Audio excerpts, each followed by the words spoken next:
최근에 좀 씁쓸하면서 좀 여러 생각이 들게 하는 친구가 있는데, 친구라고 해야 되는지 모르겠지만 뭐 특별히 지칭할 말이 없어서 그냥 친구라고 할게. 초등학생 때 우연히 되게 야구장에서 알게 된 동갑내기 친구가 한 명 있었어.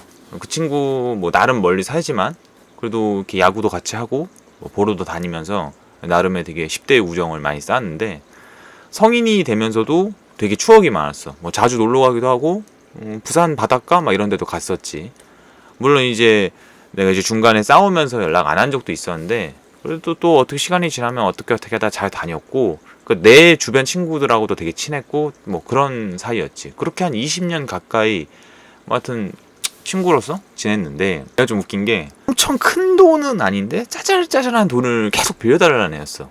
그러니까 뭐 10만 원, 20만 원 이런 식으로 해서 몇 번을 빌렸거든. 근데 물론 이제 이 돈은 다 갚기는 했는데, 그러니까 원래 나는 이제 성격이 원론적으로는 돈 안 빌리고 안 빌려주자 쪽이긴 한데, 그러니까 뭐 그런 얘기 있잖아. 돈 빌려주면 친구 있는다고. 근데 나는 조금 한 20대 후반쯤부터 좀 생각이 변했던 이유 중 하나가, 이제 너도 이제 살다 보면 진짜 그 생각도 못한 상황에서 돈이 필요할 때가 있잖아. 돈을 빌려야 될 때가 있다고. 나도 그 선거 때 돈이 나와야 할 돈이 있는데 그게 갑자기 좀 안 나와서 당시 여자친구한테 500을 빌렸거든. 물론 이제 2주도 안 돼서 갚았어. 근데 당시 진짜 없어서 막 돈이 없으니까 막 캠퍼들 밥을 제대로 못 먹고 막 라면 먹고 막 이랬던 기억이 있거든. 되게 힘들었던 거지. 그러니까 이건 빌릴 수밖에 없었던 거야.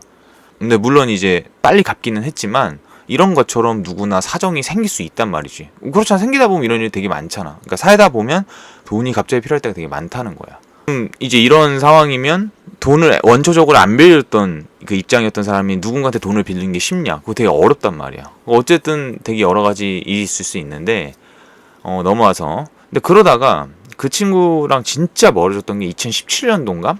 이제 친구들끼리 이제 술집 가서 논 거야. 근데 원래 이 친구가 좀 사는 거였어. 근데 갑자기 나한테 먼저 계산을 하라고 하대. 그래서 나보고 계산하라고 해서 난 먼저 돈을 낸 거지. 나중에 달라고 하니까 내가 돈을 안 갚는 거야.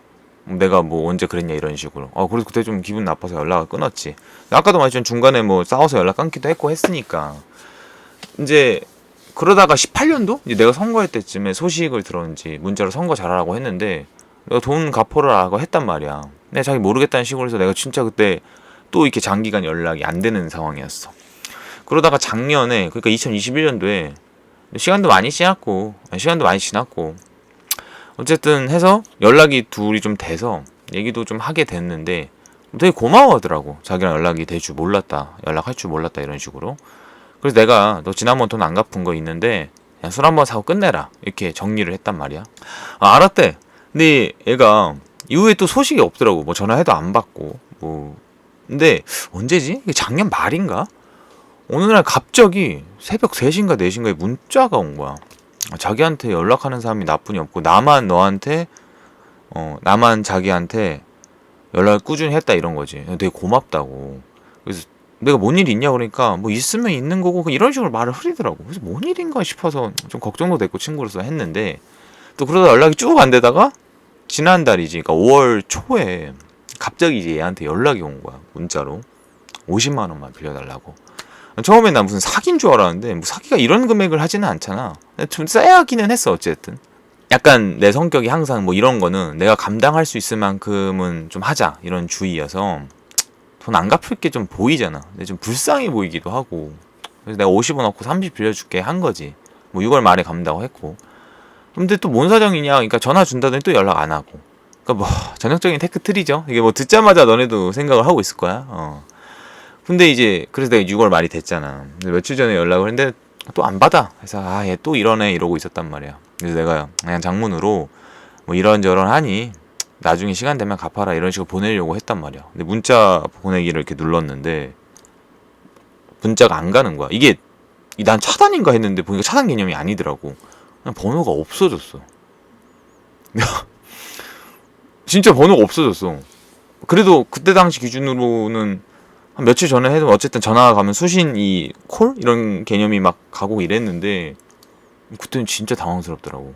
사실 뭐 난 돈 안 갚을 수도 있다고 생각은 하면서도 30을 빌려준 건데, 그러니까 이제 난 약간 이런 상황 뜨면은 손해보고 말자 이런 쪽이거든. 사람이 살다 보면 손해볼 수도 있는 거니까. 처음에는 신고해서 한번 면상이라도 보자 이럴까 했는데 이거나 먹고 떠져라로 좀 되더라고.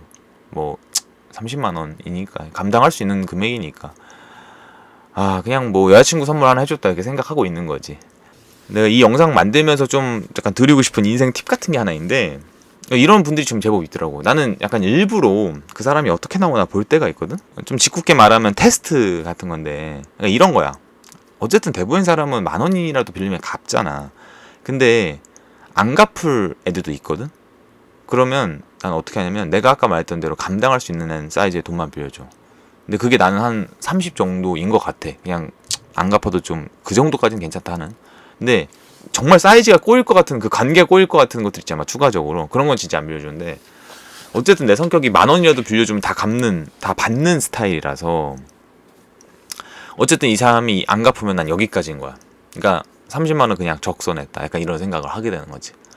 그러니까 마음이 안 좋지만 인생은 손해볼 때도 있는 거고, 그냥 뭐 그런 식으로도 또 될 수 있는 것 같아, 살다 보면.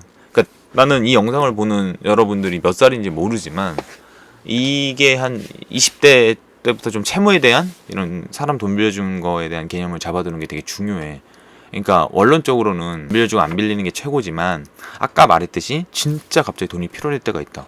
그러면 너는 항상 안 빌려주던 사람인데 누구한테 빌릴 거란 말이지. 이런 것까지도 고민해 볼 필요는 있다. 인간관계는 이렇게 복합적이잖아.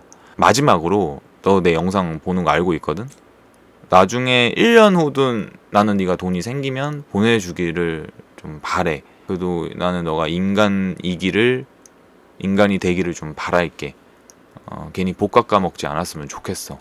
사람이 나쁜 일을 하면 나쁜 일을 당한다, 뭐 이런 얘기를 하고 싶은 게 아니라, 흐름이 안 좋으면 인생이 꼬이더라고. 어떻게 네가 앞으로 살지 모르지만 잘 살아라. 여튼 오늘 영상도 한 줄로 정리하면, 돈은 감당할 수 있을 만큼만 빌려줘라. 그래야 나중에 나도 빌린다.